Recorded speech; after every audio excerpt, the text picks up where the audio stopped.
So I was trying to figure out how two frustrated web designers in Barcelona accidentally built a company worth nearly $1 billion. And what I found completely blew my mind because it all started with a bathroom company asking for a simple lead capture form.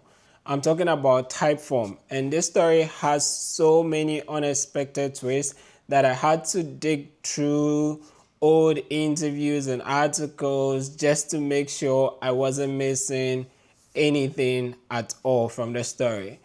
I went down this rabbit hole as I usually do when I find interesting or intriguing startup stories because I kept seeing Typeform everywhere and I started wondering, how does a form builder get to $935 million valuation? I mean, we're talking about forms here, the boring stuff that everyone hates filling out. So I spent hours digging through interviews with the founders, old Medium articles, and TechCrunch reports, trying to understand how this happened. And what I discovered is that sometimes the biggest breakthroughs come from the most mundane frustrations. Yes, the biggest breakthrough sometimes comes from the most mundane frustrations, and that is my experience digging into this particular company. Here's what I found when I started digging into the founding story. Back in 2012, David O'Connell and Robert Munoz were both running their own web design agencies in Barcelona. They shared a workspace in the city center and became fast friends. But here is the thing, they were both completely burnt out by demanding clients. I found this detail in a 2018 Messagey interview where David mentioned working until 3 or even 4 in the morning because clients like Bugatti would change everything at the last minute. Can you imagine that? You're working on a project, everything is set, and then boom, complete overhaul needed by morning. So David told the interviewer that this was a pattern and both he and Robert were just tired of it. But then I stumbled across this quote that really stuck with me. David said, "We're tired of making paddles. We wanted to make waves." They didn't want to do one-off projects anymore. They wanted to shift from having clients to having customers. That mindset shift is fascinating to me because it shows they were already thinking about building something that was way bigger than they currently had. This is where it gets interesting. The turning point came from a project from Roca. And get this, Roca is a bathroom company, not a tech startup, not a Silicon Valley unicorn, but a Barcelona-based company that makes toilets and sinks. They needed a lead capture form for visitors at their showcase gallery. Now, here's what I think is the most important part of this story, and I want you to pay particular attention to it. Instead of just building a conventional form like any other agency would do, David and Robert asked themselves one simple question. What if a form could resemble a conversation with a natural flow of one question at a time? I had to reread this several times because think about it. That one what if question turned into $1 billion insight. They chose innovation over convention for what should have been a routine client request. Wait, it even gets better. I found this detail buried in David's Medium article that I almost couldn't believe. The inspiration for conversational forms came from a 1980s movie about nuclear war. David grew up in Belgium, and during weekend trips to the seaside, they would pick up UK TV signals. ITV apparently played WarGames constantly. You know the movie Matthew Broderick accidentally hacks into a military computer that thinks it's playing a game, but it's actually running nuclear war simulations.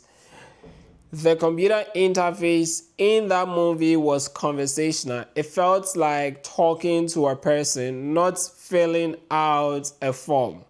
David wrote that watching this movie showed him that conversational interfaces weren't just feasible, they were within our grasp. So a movie about preventing nuclear war accidentally inspired the design philosophy for one of the most successful form builders ever created. I mean, you can't make this stuff up. So they built Rocket's first conversational form, and here's another detail that made me smile. They built it in Flash. Do you remember Flash? The technology that's now completely obsolete. Their first billion-dollar idea was built in a technology that doesn't even exist anymore. But here's the thing, it worked. The form was deployed at Rocket's Showcase Gallery in Barcelona, and its success immediately showed them they had stumbled onto something big. David said in his Medium article that recognizing that we had stumbled upon our next big endeavor, we spent the following year perfecting the form's design and mechanics. When I started looking at their growth numbers, I had to double check everything because they seemed too good to be true. In their first year, they hit $1 million in recurring revenue. Most startups struggle to reach that milestone in even 3 to 5 years. Within 17 months, they were at $2 million. But wait, there's even more. By 2018, they had 40,000 customers and were way past 10 million in recurring revenue. By 2021, they reached 70 million in annual recurring revenue. That means they more than tripled their revenue in just 3 years. And here's the part that's really got me thinking. 80% of their growth was organic. 80%. People weren't signing up because of ads or marketing campaigns. They were signing up because they or someone they knew had a great experience with Typeform. I found this fascinating business model detail in the TechCrunch article about their Series C funding. The majority of Typeform's customers use the free plan and don't generate any revenue for the company. But here's the kicker. More than 2/3 of their paying customers started as free users. Think about that for a second. They built a business where most people don't pay, but the experience is so good that when people do need premium features, they easily convert. And they tell their friends about it, who then have the same experience. The friends then get the same experience from it. It's like a viral loop powered by user experience rather than marketing gimmicks. I've been trying to wrap my head around what makes this work so well, and I think there are a few things that are happening here that I am currently still processing. But first, I think they solved a problem that everyone had but nobody was talking about. Forms suck. We all know it. We all hate filling them out, but we just accepted that that's how they are supposed to be. David and Robert asked, what if it didn't have to be that way? And that simple question unlocked massive value for them. Secondly, the timing was perfect. Even though they didn't plan it, this was 2012, right when businesses were starting to really focus on digital customer experience. The shift to digital channels was accelerating, and suddenly having beautiful conversational forms became a competitive advantage. But here's what I think might be the most important insight. They didn't try to disrupt the survey industry. They weren't thinking about SurveyMonkey or Google Forms. They were just trying to solve one specific problem for one specific client. And that narrow focus led to a breakthrough that worked everywhere. I'm also fascinated by how they maintained that focus on user experience over everything else. Even as they grew and added features like logic branching and hidden fields, they kept asking, how do we make this feel more like a real conversation? What do you think about this approach? Have you ever had a client request that seemed routine but turned into something bigger? I'd love to hear your experiences in the comments, so go ahead and drop it in the comment. What I am taking away from this story for my own project is that sometimes the best opportunities come from frustration and not inspiration. David and Robert weren't just trying to build the next big thing. They were just tired of working until 3 in the morning for demanding clients.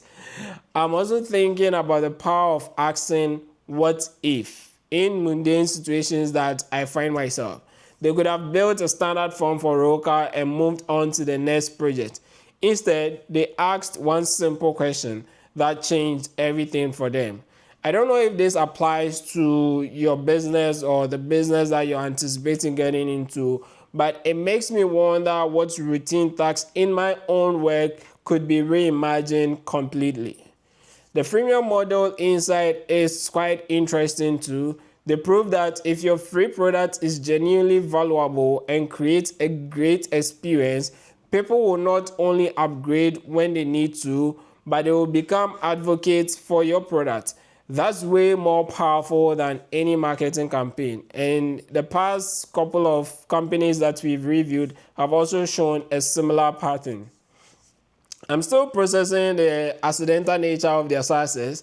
They didn't set out to disrupt anything or build a unicorn. They just wanted to make better forms. But maybe that's exactly why it worked. They focused on solving a real problem rather than chasing a market opportunity. What's your theory on why Typeform succeeded where so many other form builders failed?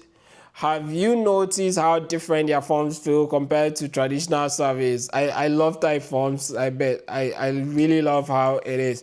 Let me know in the comments what you think about this whole story. And if you have had your own experience with accidental discoveries in your business or the startup that you're working on, I'd love to hear about it. Sometimes the best ideas, as we have come to understand, come from the most unexpected places, like a nuclear war movie inspiring a form builder worth nearly $1 billion now. So I am learning a lot about startups and the various strategies they take to succeed and documenting every lesson that I learn with you. Over the next couple of days, I'm going to try my best to do an episode a day. So every single day, I'm going to take one startup and do some sort of deep dive into them like this, so that every single day there will be some lessons for us to learn. And hopefully, as we all work towards building a successful startup or building successful companies, we would come to appreciate or learn from the ones that have already succeeded and leverage their lessons, their experiences to help us build successful companies.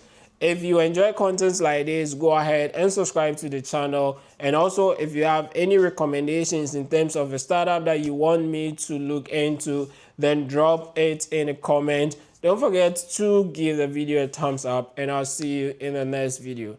Until tomorrow, bye for now.